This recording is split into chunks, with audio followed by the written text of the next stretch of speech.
Welcome students अब आते हैं हम चैप्टर 4 का एक्सरसाइज 1। तो एक्सरसाइज 1 पढ़ने से पहले इससे पहले का वीडियो आप देखना, जो प्रीवियस वीडियो में आपको इंट्रोडक्शन बताया हूं, प्रश्नावली 1 का इंट्रोडक्शन परिचय वीडियो बताया हूं, उसे आप देखना मत भूलना। उसे अगर आप बेसिक वीडियो अगर समझ गए, देख लिए, तो ये प्रश्नावली आपको इजी लगेगा। ठीक है, तो देखते हैं इसका पहला प्रश्न क्या बोला गया है कि सही विकल्प चुनकर कारण सहित लिखिए। यानी कि हमें choose the correct answer, objective type question है। ठीक है, क्या दिया पहला क्वेश्चन, इसमें दी गई समांतर श्रेणी का प्रथम पद व सर्वांतर ज्ञात कीजिए। प्रथम पद यानी कि फर्स्ट टर्म, और फर्स्ट टर्म यानी कि जिसे हम ए से डिनोट करते हैं, ये ज्ञात करना है। सर्वांतर यानी कि कॉमन डिफरेंस यानी कि डी ज्ञात करना है, तो ए और डी ज्ञात करना है। हमें श्रेणी दिया हुआ है 3/2, 1/2, -1/2, -3/2। तो देखो प्रथम पद क्या होगा, इस श्रेणी का प्रथम पद क्या दिया, फर्स्ट टर्म क्या दिया 3/2, तो a का मान क्या हो जाएगा 3/2, ये तो हो गया। अब d देखते हैं, d क्या है, सर्वांतर होता है, कॉमन डिफरेंस। मैं आपको बताऊं कि कॉमन डिफरेंस कैसे निकालते हैं, पिछला पद माइनस उससे पहला पद, है ना। तो हम a2 - a1 करके जनरली निकाल सकते हैं। ठीक है, a2 - a1 करके d निकाल सकते हैं। तो a2 क्या दिया, दूसरा पद क्या दिया 1/2 दिया है, माइनस a1 क्या दिया 3/2। ठीक है, इसको हम हल करते हैं तो d आ जाएगा। तो देखो क्या हो जाएगा, हम लघुत्तम लेंगे, क्या आएगा 2 आएगा, 2 का लघुत्तम लेंगे 2 ही आएगा। 2 / 2 क्या हो जाएगा 1 होगा, 1 गुणा 1 ये हो जाएगा 1, फिर बीच में माइनस का साइन, 2 / 2 क्या होगा 1। अब 1 गुणा 3 मल्टीप्लाई करेंगे 3 से, तो क्या होगा 3, तो 1 - 3 क्या होगा -2/2, तो 2 और 2 कैंसल यानी कि -1। तो ए और डी का मान क्या आया 3/2, -1। अब देखते कोई ऑप्शन दिया हुआ है क्या, तो ऑप्शन नंबर बी। ठीक है, तो option number B is the correct answer, 3/2, -1। Clear है। अब देखते सेकंड क्या दिया हुआ है, किसी समांतर श्रेणी का प्रथम पद -2 और सर्वांतर -2 है, तो चौथा पद क्या होगा ये बताना है। ठीक है, तो प्रथम पद और सर्वांतर दिया है, तो प्रथम पद यानी कि a दिया हुआ है -2, d दिया हुआ है -2। देखो दोनों -2 दिया हुआ है, हमें क्या ज्ञात करना है, फोर्थ टर्म यानी कि a4 चौथा पद, ये ज्ञात करना है।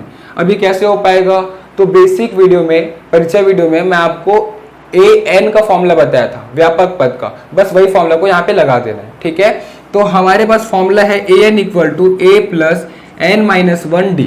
ठीक है ना, ये व्यापक पद का फॉर्मूला होता है अरिथमेटिक प्रोग्रेशन में, समांतर श्रेणी में। तो an यानी कि कौन सा पद फाइंड करना है अपने को, a4 फाइंड करना है, तो n की जगह क्या हो जाएगा 4, है ना, फोर्थ टर्म, तो a4 = अब देखो a यानी कि क्या होता है पहला पद क्या दिया -2, प्लस n यानी कि क्या होगा नंबर ऑफ टर्म्स। ठीक है, पदों की संख्या, तो पदों की संख्या कितना होगा 4 होगा, क्योंकि 4 पद तो है ना, चौथा पद हमें ज्ञात करना है, तो क्या होगा 4 -1, और d यानी कि सर्वांतर, कॉमन डिफरेंस कितना दिया -2, तो माइनस, इससे माइनस नहीं होगा ना, इससे गुणा में होगा, क्योंकि d गुणा में है, तो -2 इसके साथ मल्टीप्लाई में होगा। ठीक है ना, न कि माइनस में। ठीक है, तो क्या होगा a4 = -2। अब क्या करेंगे, 4 - 1 क्या होगा 3, तो +3 × -2। ठीक है, ये दोनों आपस में मल्टीप्लाई में होगा, गुणा में होगा, न कि माइनस में, ध्यान रखना आप लोग। तो क्या हो जाएगा 3 दूनी 6, और प्लस माइनस क्या होगा -6 हो जाएगा, ये होगा -2। क्लियर है, तो a4 क्या हो जाएगा, देखो -2 - 6 ये हो जाएगा -8। ठीक है, क्यों, माइनस प्लस होगा, लेकिन साइन किस में रहेगा माइनस में, तो साइन माइनस में और दोनों प्लस हो जाएगा, यानी कि -8। तो a4 का मान क्या आ गया -8 सॉरी, तो -8 देखिए कहीं दिया हुआ है क्या, तो ऑप्शन नंबर डी। ठीक है, option number D is the correct answer. ठीक है, जो कि होगा -8। अब आते हैं इसका तीसरा पार्ट में, तो देखो तीसरा पार्ट क्या दिया, समांतर श्रेणी 7, 13, 19 ... का 15वां पद क्या होगा, हमें ये बताना है। तो देखो बहुत अच्छा क्वेश्चन है ये। ठीक है, क्या दिया हुआ है हमें वो लिखते हैं। सबसे पहले तो हमें समांतर श्रेणी दिया हुआ है कि किसी समांतर श्रेणी का, अरे यार क्या कर रहा हूं मैं, ठीक, क्या दिया हुआ है, समांतर श्रेणी दिया हुआ है, समांतर श्रेणी 7, 13, 19 ... सो ऑन।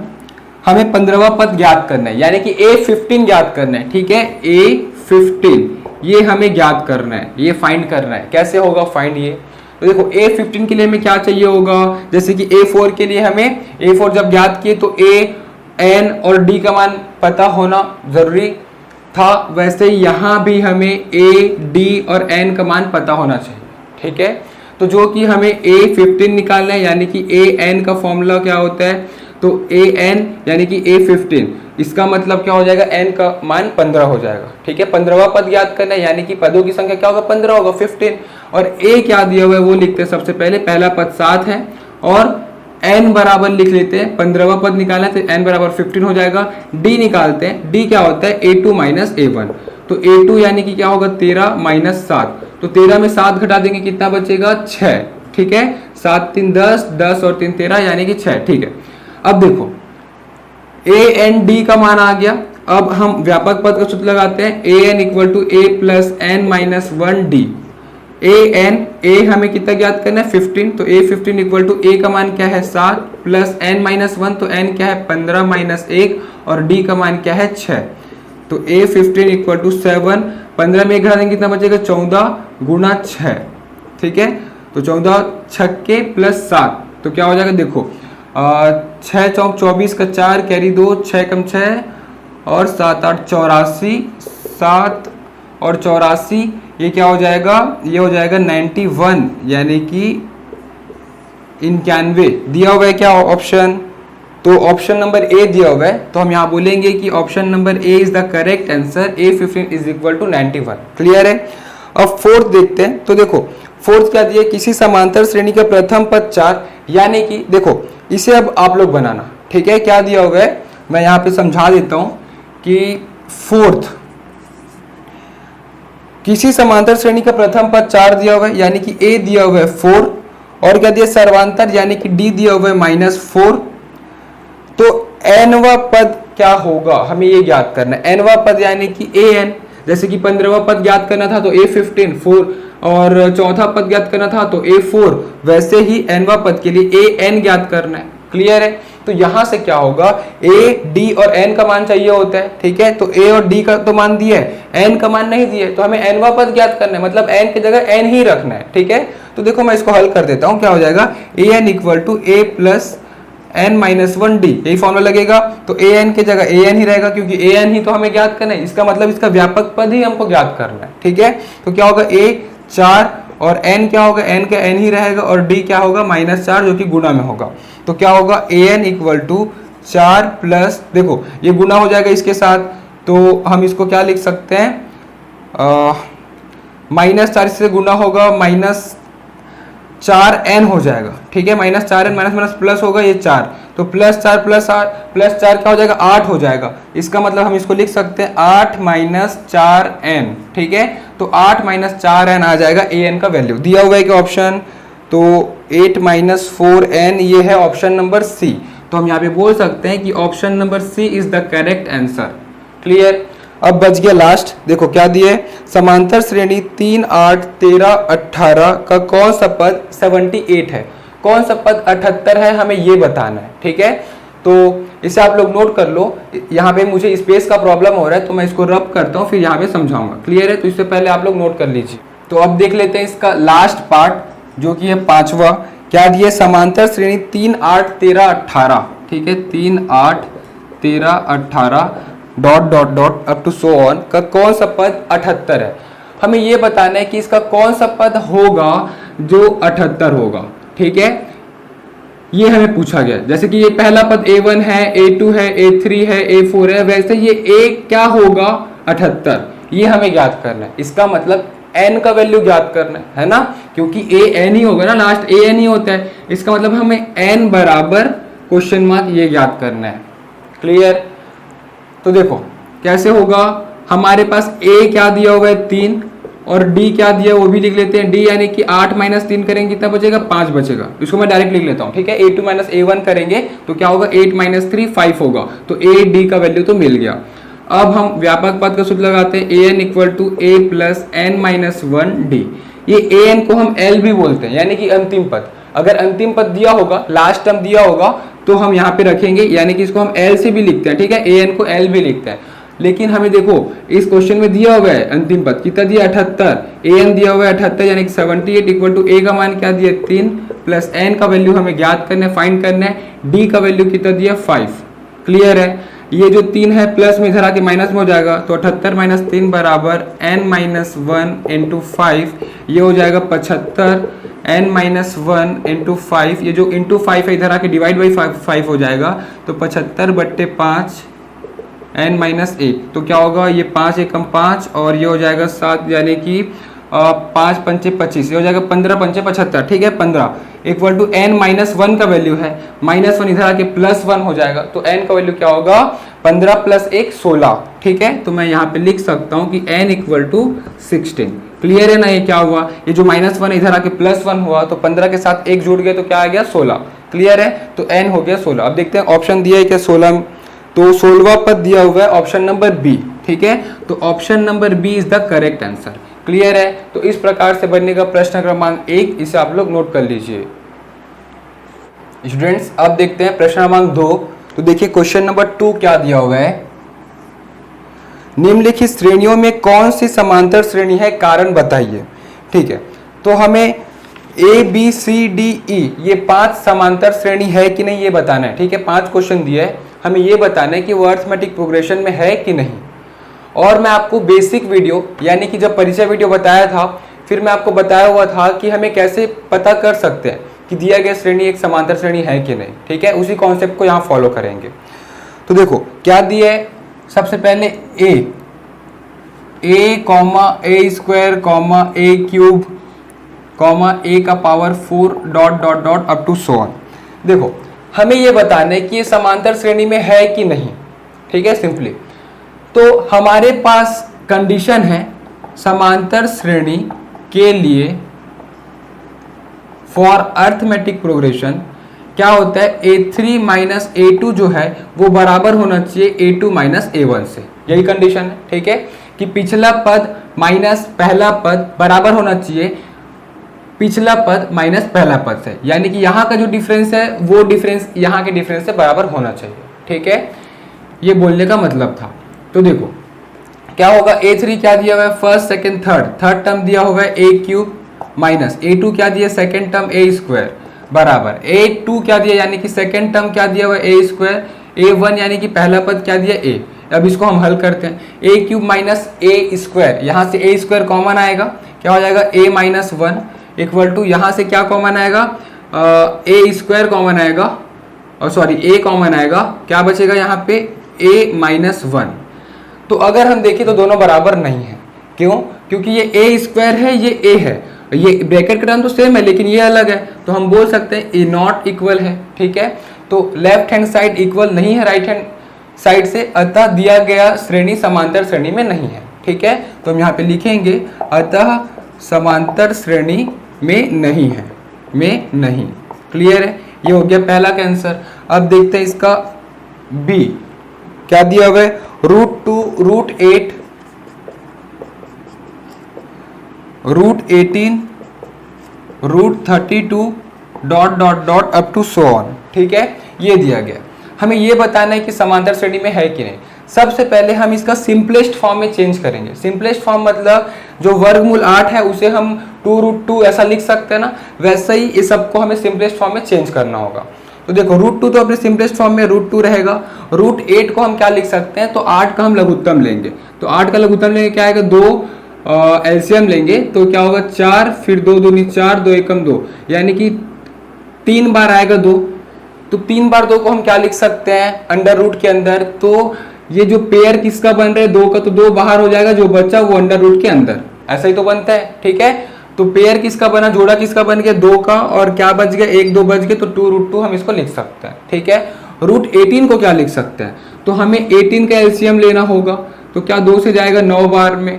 ठीक है, फिर 3 से जाएगा कितना, 3 बार में, 3 एकम 3। अब हम यहाँ देख रहे हैं कि 3 का पेयर बन रहा है, 2 अकेले बच रहा है, तो जो पेयर बन रहा है वो बाहर और जो अकेले बच रहा है वो अंदर। ठीक है, वैसे ही फिर √32 का हम एलसीएम लेंगे तो क्या हो जाएगा, देखो 32 का हम जब लेंगे तो ये हो जाएगा 2 से 16 दूनी 32, फिर 2 से जाएगा 8 दूनी 16, फिर 2 से जाएगा 4 दूनी 8, फिर 2 से, फिर 2 से। तो देखो पेयर किसका बन रहा है, 2 का बन रहा है 2 बार और 1 2 एक्स्ट्रा बच रहा है, तो 2 का 2 बार बन रहा है पेयर, यानी कि 2 गुना 2 फिर अंडर रूट 2, 2 दूनी 4, 4 √2 हो गया। ठीक है, 4√2 ये हो गया। क्लियर है, तो दिया गया जो श्रेणी है उसे हम ऐसा भी लिख सकते हैं शॉर्टेस्ट फॉर्म में, ठीक है। अब चेक करते हैं कि समांतर श्रेणी में है कि नहीं। फिर से वही लिखेंगे समांतर श्रेणी के लिए, ठीक है। तो समांतर श्रेणी के लिए कंडीशन क्या होता है कि a3 माइनस a2 बराबर होना चाहिए a2 माइनस a1 से, ठीक है। a3 तीसरा पद क्या दिया है 3√2 माइनस a2, सेकेंड टर्म क्या दिया है 2√2 equal to second term 2√2 minus first term √2। देखो 3√2 माइनस 2√2 यानी कि 3 वर्गमूल 2 में 2 वर्गमूल 2 घटा देंगे तो क्या बचेगा 1 वर्गमूल 2, जिसे हम वर्गमूल 2 बस लिख सकते हैं। 2 वर्गमूल 2 में अगर 1 वर्गमूल 2 हटा देंगे तो क्या बचेगा 1 ही बचेगा, इसका मतलब 1 वर्गमूल 2। अब देखो दोनों बराबर आ रहे हैं, ठीक है। यहाँ पे हम बोल सकते हैं कि लेफ्ट हैंड साइड बराबर है राइट हैंड साइड से, अतः दिया गया श्रेणी समांतर श्रेणी में है, ठीक है। तो हम यहाँ पे लिखेंगे अतः समांतर श्रेणी में है। क्लियर। अब देखते हैं इसका सी पार्ट क्या दिया होगा। सी पार्ट इसका 1 का वर्ग 3 का वर्ग 5 का वर्ग, तो हम सब का वर्ग निकाल लेते हैं, ठीक है। तो 1 स्क्वायर और दिया होगा 3 square 5 square 7 square up to so on, ठीक है। मैं खाली यहीं तक लिखता हूँ, 9 स्क्वायर भी दिया, अगर उसको हम नहीं भी लिखेंगे फिर भी चलेगा। शुरू का 3-4 पद लिख लिया ना, बस अप टू सो ऑन ये दिया है, हमें ये बताना है। तो इसको हम सबसे पहले तो क्लियरली लिखते हैं कि है क्या नंबर। तो 1 का स्क्वायर क्या होगा 1, 3 का स्क्वायर क्या होगा 9, 5 का स्क्वायर 25 और 7 का स्क्वायर क्या होगा 49 और 9 का स्क्वायर भी लिख देते हैं 81, ठीक है, जो कि 9 का स्क्वायर था अप टू सो ऑन। तो जो दिया गया श्रेणी है उसे इस ढंग से भी लिखा जा सकता है, ठीक है। यहाँ से क्लियर है कि जब हम डिफरेंस निकालेंगे तो बराबर नहीं आएगा, ठीक है ना। तो इसे आप लोग लिख लेना। क्या लिखोगे देखो, समांतर श्रेणी के लिए for arithmetic progression a3 minus a2 equal to a2 minus a1 करोगे तो a3 क्या है 25, तो 25 माइनस 9 बराबर 9 माइनस 1 करोगे तो दोनों बराबर नहीं होगा, तो हम लिखेंगे लेफ्ट हैंड साइड बराबर नहीं है राइट हैंड साइड से। तो फिर से ये कंक्लूजन लिख देंगे, ठीक है। ये कंक्लूजन फिर से रिपीट कर देंगे, अतः समांतर श्रेणी में नहीं है। क्लियर। अब देखते हैं अब इसका डी पार्ट क्या दिया हुआ है चौथा, 0, -4, 0, -4, -8, -12 अप टू सो ऑन, ठीक है। ये दिया हुआ है हमें। अब ये हमें ज्ञात करना है, फिर से वही चीज आप रिपीट करना। सबसे पहले क्या लिखोगे समांतर श्रेणी के लिए, ठीक है। समांतर श्रेणी के लिए कंडीशन क्या होता है a3 minus a2 equal to a2 minus a1। मैं डायरेक्ट हल करता हूँ। a3 क्या दिया है -8 माइनस, ठीक है ना, -8 तीसरा पद हो गया माइनस दूसरा पद, तो दूसरा पद क्या दिया -4। अब देखो ये जो माइनस है वो फॉर्मूले का माइनस है ना, और ये जो -4 क्या है दूसरा पद है, बराबर -4 a2 माइनस a1 क्या दिया 0, तो -4 माइनस 0 क्या होगा -4, ये क्या होगा -8 माइनस +4, तो -8 +4 क्या होगा -4 इक्वल टू -4, दोनों बराबर हो गया, मतलब लेफ्ट हैंड साइड बराबर है राइट हैंड साइड से। तो फिर से हम ये कंक्लूजन रिपीट कर सकते हैं कि अतः समांतर श्रेणी में है। क्लियर है। अब देखते हैं इसका लास्ट पार्ट पांचवा ई क्या दिया हुआ है 16, 18 1/2, 20 1/2, तो हमें मिक्स्ड फ्रैक्शन में दिया हुआ है, उसे हमें प्रॉपर फ्रैक्शन में चेंज करना होगा, ठीक है। तो क्या दिया 16, 18 1/2, 20 1/2 और दिए 23 ... अप टू सो ऑन। तो देखो सबसे पहले इसको हम कन्वर्ट करते हैं प्रॉपर फ्रैक्शन में, तो 16 तो प्रॉपर है, ठीक है। 18 1/2 को क्या लिख सकते हैं, तो 18 गुणा 2 और फिर प्लस 1 कर देंगे, फिर जो आएगा बट्टे 2 करेंगे, ठीक है ना, यही तो करते हैं। तो 18 दूनी 36, 36 और 1 ये हो जाएगा 37, 37/2 हो जाएगा। 20 दूनी 40, 40 और 1 41 यानी कि 41/2 ये हो जाएगा 23 अप टू सो ऑन। अब हमें चेक करना होगा, तो चेक करने के लिए फिर से वही लिखेंगे कि समांतर श्रेणी के लिए फिर a3 minus a2 is equal to a2 minus a1, तो वो हम करके देखते हैं आता है कि नहीं। तो a3 क्या है 41/2 माइनस 37/2 इक्वल है कि नहीं चेक करते हैं 37/2 माइनस 16 से, तो लघुत्तम लेके कितना आएगा 2, ये हो जाएगा 41 माइनस 37, ये लघुत्तम लेके कितना आएगा 2, 2 भागित 2 1, ये हो जाएगा 37 माइनस ये हो जाएगा 2 भागित 1 2 और 16 दूनी 32, ठीक है। तो 37 में 32 घटाऊंगा कितना बचेगा, तो 32 4 36 यानी कि 5, तो 5/2 हो जाएगा right hand side. Left hand side check करते हैं 41 माइनस 37, तो क्या होगा 37 और 3 ये होता है 40 और ये हो जाएगा 4/2, 4/2 को हम लिख सकते हैं 2, ठीक है, 2 एकम 2, 2 दूनी 4, तो इसे हम लिख सकते हैं 2। तो अगर हम देखें तो ये बराबर नहीं है, लेफ्ट हैंड साइड 2 आ रहा है, राइट हैंड साइड 5/2 आ रहा है, ठीक है। तो 5/2 मतलब क्या होता है, 2.5 होता है, 2.5 होता है। तो एक तरफ 2 आ रहा है, दूसरी तरफ 2.5 आ रहा है, मतलब इक्वल नहीं है। तो फिर से कौन सा कंक्लूजन लग जाएगा, ये फर्स्ट वाला कंक्लूजन लग जाएगा यहाँ पे कि अतः समांतर श्रेणी में नहीं है। क्लियर है? तो आपको पता चल गया होगा कि हम कैसे किसी श्रेणी को जान सकते हैं कि वो समांतर श्रेणी में है कि नहीं। क्लियर है? तो इस प्रकार से बनेगा यहाँ प्रश्न, इसे आप लोग नोट कर लीजिए। और अगर हाँ आप इस चैनल को सब्सक्राइब नहीं किए तो आप सब्सक्राइब करिए और ज़्यादा से ज़्यादा हो सके अपने बैचमेट्स, रिलेटिव्स और क्लास 10th सीजी बोर्ड वाले से शेयर जरूर करें। Thank you. इस चैप्टर के नोट्स के लिए नीचे दिए गए डिस्क्रिप्शन बॉक्स पर लिंक दिया गया है, वहां क्लिक करिए और इस चैप्टर के सभी वीडियोस के लिए ऊपर जो प्लेलिस्ट शो हो रहा है वहां क्लिक करिए और हमारे इस चैनल को सब्सक्राइब करने के लिए हमारे चैनल के लोगो पर क्लिक करके इस चैनल को सब्सक्राइब करिए। Thank you.